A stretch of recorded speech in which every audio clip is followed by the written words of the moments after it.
So ito na nga guys, yung aking ginawang pangaway. So pinalitan ko na yung aking in-order sa online na ganito, yung Fragman. Kasi nga hindi siya magandang gamitin at sobrang lambot niya. Kaya ito guys, nagawa tayo ng bago, yung PVC. Ito yung pang long lasting.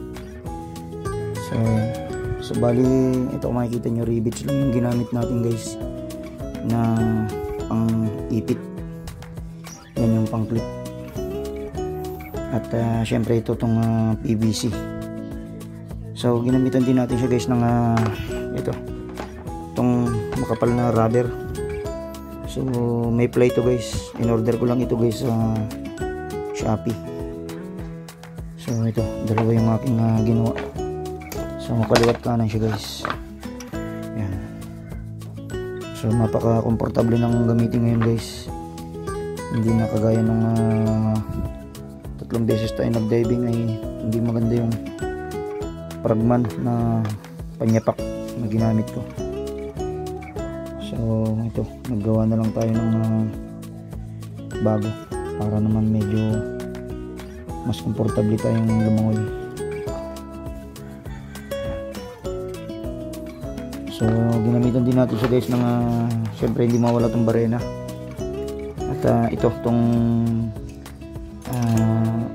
pliers clip. At syempre gumamit din tayo ng grinder pang cutting at pang pakinis. Syempre hindi mawala itong ating rivets at itong tinatawag na blind rivets guys. Ayan. So maraming klase tayong rivets guys na ito ginamit. May mahaba, may mixi at may mataba. Ayan.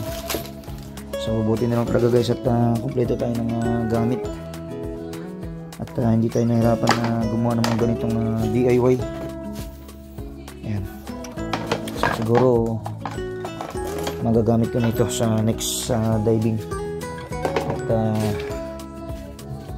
naghihintay lang tayo na medyo gumanda ang panahon kasi nga meron tayong bagyo. Ayan, pagka medyo gumanda na ang panahon at lumiwanag na ang panahon at kumalma ang dagat, tayo magdadiving na naman. Nasasabik na rin tayo magdagat guys at tayo 3 araw nang hindi nakakapangisda. Yan, so update ko na lang kayo guys sa mga bago nating video kapag tayo nakapangisda na.